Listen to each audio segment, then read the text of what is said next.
Hello hunters, and here we are once again. Monster Hunter Rise is releasing for the third time. This game initially released exclusively on the Nintendo Switch, it then made its way onto the PC, and it is now heading over to the PlayStation and Xbox platforms. That includes previous generation consoles as well as current generation consoles, so PlayStation 4, PlayStation 5, Xbox One, Xbox Series S, X, all of that good stuff. Monster Hunter Rise will be releasing on all of these platforms really soon. I believe it's probably like 1 or 2 days after the release of this video. So I'm going to go ahead and give you guys my very quick review of Monster Hunter Rise. There's already more detailed reviews of Monster Hunter Rise in the channel, so I don't feel like I need to tread old ground. If you really want more information, you should check out the video that I will try to link on the top right-hand corner right now, and in there you can get more detailed information. In this one, I want to focus on what is relevant to the PlayStation 5 mostly, because that is where I have been playing the game. Before we begin, however, I would just like to thank Capcom for providing me with a review copy of Monster Hunter Rise for PlayStation 5 so that I could give it a look and tell you guys my opinions on it. So let's get started, and I believe that one of the most important things is definitely going to be the visuals, because fundamentally the game itself, I can already tell you, is a fantastic game. If you've never played a Monster Hunter game, I heavily recommend that you check out the franchise. My favorite one is probably going to be Monster Hunter World though, but Monster Hunter Rise is also a fantastic starting place. As a matter of fact, it might even be, in a lot of ways, a more easy starting place for a lot of people, because overall the game is easier, and I will talk about that more as we progress throughout this review.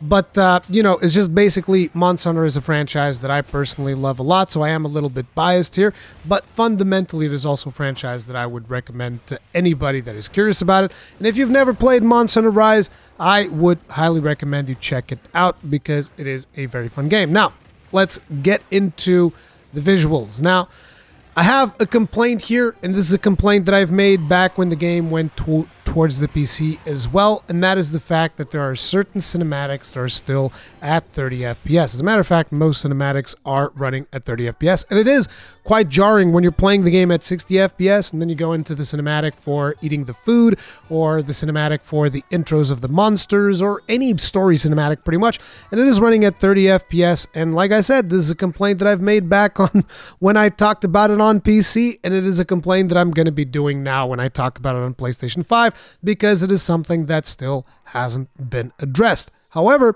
outside cutscenes, the game runs really, really well on PlayStation 5. Again, this is the only version that I got to test, and here's a very interesting thing.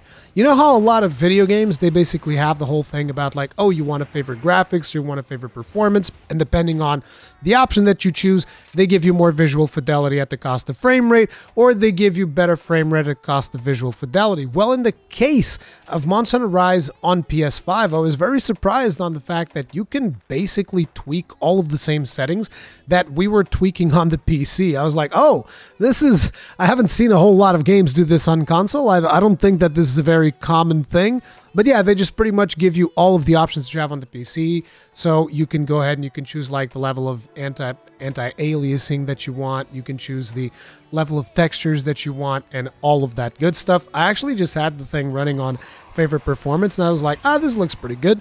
But then I was like, wait, I can actually just tweak all of these things to max. The visuals that you are watching in this video are all cranked up to the maximum that you can get on PlayStation 5. Naturally, the visuals are not going to rival those on a PC with a really good GPU and a really good CPU, right? Because, you know, PCs are always going to have the upper edge whenever it comes to visuals, but it still looks friggin' great within the context that this is ultimately a port that was designed for the Nintendo Switch. So keep that in mind. If you're expecting like the visual fidelity of something like Monster Hunter World, you're not going to be getting it here. As a matter of fact, it even has a completely different art style to make up for the fact that it is not going for that same realistic look of Monster Hunter World, which is going to be appealing for some people and less appealing for others. Personally, I still really like it, but I can understand if it doesn't really, suit your style. But do keep in mind, the previous Monster Hunters, they came before Monster Hunter World, had a more stylized art style, more exaggerated colors and that kind of stuff. That's always been a staple of Monster Hunter. As a matter of fact, if you've played Monster Hunter Stories 2, you'll be very aware of like the more, the more bright colors and all of that stuff. That's always been something that's been present in most Monster Hunter games. Well, I say most Monster Hunter games. I guess that the first cup, like 1 and Dose, probably not so much. But like I feel ever since Try, which is the one that I started in, therefore Third Fleet and all of that stuff. Ever since Try, it always was a game that was much more colorful than what World kind of showed, in my opinion, for the most part. Anyways, it's just like, we were just discussing art style at this point. Fundamentally, I think the game looks great, so long as you maintain your expectations and the fact that this is a Switch port. So it looks good, it plays good. In maximum, with maximum settings, it felt to me like it was running at 60, but at the same time, I don't really have the same tools that Digital Foundry has, so if you really want to know for sure, I would have waited for Digital Foundry, because they're always going to be the authority whenever it comes to like, oh, is this running at 60? Is it not running at 60? To me, it felt like it was running at a really good frame rate. I didn't really have too many problems with it, but then again, I don't really have problems running this thing on Nintendo Switch either. I can tell it's definitely running much more than 30, whether it's hitting consistent 60 or not, I couldn't really tell all that well. It looked fine to me, is where I'm going to get at. But anyway, that's all I really have to say when it comes to the visuals. In terms of sound and soundtrack, these are things that I talked about in the past. I love the soundtrack of this game. I think it's really good, particularly some of the tracks that I really, really enjoy are going to be the arena. I think that the music of the arena in this one is fantastic. The sounds of the weapons and all that good stuff, it sounds great. It's something that you're going to instantly recognize if you've played Monster Hunter before, so there's not really a whole lot to say there. Now, another thing that was kind of disappointing to me was the haptics. This was one of the things that I was mostly excited to check out on the PlayStation 5. For those of you that are, I'm assuming if you're considering buying this on PlayStation 5, then maybe you've used the DualSense before, so you know the potential of DualSense if you've played like the Astro Playroom game or whatever. They really show you like the potential for the DualSense haptics and all that good stuff. And other games, I've also done stuff like Returnal also does really good use of haptics that I remember. And there's a bunch of other games on PlayStation 5 that do fantastic use of haptics. So this was something that I was super excited about, and I was subsequently kind of disappointed by, because there really isn't that much to the haptics unless they add something on like a day one patch, because I'm recording this a little bit ahead of time. If that is the case, then hopefully I will edit this video or do something. But right now, as it stands, the haptics are incredibly minimalistic. The one thing that I noticed with the gun lance is that it's harder to block. They give you some resistance on the right trigger whenever you're trying to block, and that was it. The vibration on the controller is very minimal. They don't really make use of like the potential of the DualSense rumble or anything like that, which again was something that I really wanted to see. It was one of the things that I was most excited for on PlayStation 5, and I was like, oh man, really, dude? Come on, you could have done something better. And I then went ahead and I was like, oh, let's equip the longsword just to see if they did something with the longsword or whatever. Didn't really seem like they did much. Like I tried doing Yai Spirit Slash, landed it. It didn't feel like the vibration was anything special. And then I did the Helm Splitter. And the Helm Splitter felt like it was a little bit different, but again, it was so very minimalistic and minor that you will barely notice it. As a matter of fact, if I was really, if I was going to do like challenging stuff in Monster Hunter Rise, one of the things that I would actually do is turn off the haptics, because the last thing I need is resistance when I'm trying to block. It's just like, that's not a feature that I'm interested in, to be completely honest. I just left it on because it didn't bother me too much. But yeah, that was something that I really wish that they had done something with. But yeah, I think that most likely for bowgun users, you guys are going to want to know whether or not you can do aiming using the gyroscope on the controller, and yes, you can, because that was a feature that was already on the Switch. I haven't really tested it because I don't tend to use guns, I don't tend to aim with it, so I would expect that this one will be a little bit more precise than the one on the Nintendo Switch, but that's pretty much where it ends. I mean, more precise not just because I believe that the gyroscope is probably a little bit more accurate, but also due to the fact that you have increased frame rate, and that is just going to make things easier all around. So that would be kind of like my prediction, but like I said, I don't really play guns, so that's kind of like my feedback when it comes to that.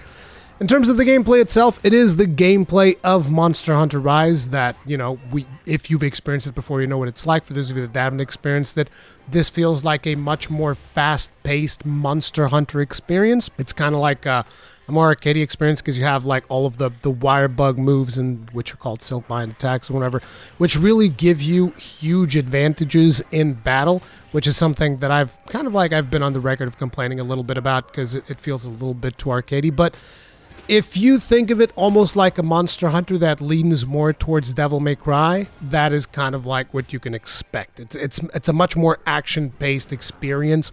It's much more just like constantly on the offensive against the monsters, and there's a lot of counterplay with most weapons. Even the hammer has like a counter move, to give you guys an idea if you've played Monster Hunter before. But yes, gameplay feels good. It is tremendously satisfying. It's got really interesting movesets, and when Sunbreak eventually releases in spring, it's going to amp that all the way up to 11. Like, it's completely insane what some of these weapons are going to be able to do, in case you haven't been keeping up with Monster Hunter throughout all of this time. Now, another criticism that I have, and this is something that I've had for Rise previously, again, because these are things that I've talked about in the past. It's mostly for people that haven't heard them yet. But I feel like Village is still too easy. They didn't really do any difficulty balancing or anything. The problem with Village being easy on the PlayStation 5 version is that they're giving you the Defender weapons from the get-go. So if you are someone who is a new player, I'm going to heavily recommend against you using the Defender weapons, unless you feel like, no, but I just want to have an easy experience. I don't want to have to worry too much about upgrading my weapons, at which point I would almost ask, well, if you don't want to worry about upgrading your weapons, why are you playing Monster Hunter? But you know, if you just want to like burn through the low rank experience super fast, then sure, go for the Defender weapons. But my recommendation would be against it. I tested the game with Defender weapons, and I was extremely shocked. Like, I was finishing most quests from the Village sub 3 minutes, and as you guys know, I'm not a speedrunner. I play Gunlance. I guess Gunlance at the start of the game is pretty powerful, especially if you go with the Defender one, but still, sub 3 minutes, it felt like, wow, this is, this is, I wish these quests lasted a little bit longer. So that is something that I'm still a little bit sad about. I wish it was a little bit harder, but on the flip side, that is one of the reasons why it makes it one of the easiest Monster Hunters to get into. Like, even if you're a brand newcomer to the franchise, you are going to be able to get through Village mode no problem whatsoever, because it is really, really easy. But anyway, overall, I mean, I have over in Rise alone, I had over like 700, probably 900 hours. So it's easy to say that it is a fantastic game. I love it. I think it's really fun. And once you add on top of it what you're going to be doing in Sunbreak, then you can easily get like 1,000 hours out of this game. I mean, you know, 1,000 hours for me. For you guys, probably a little bit less, because all of the content's already there. I did a significant amount of grinding with rampages and all of that good stuff.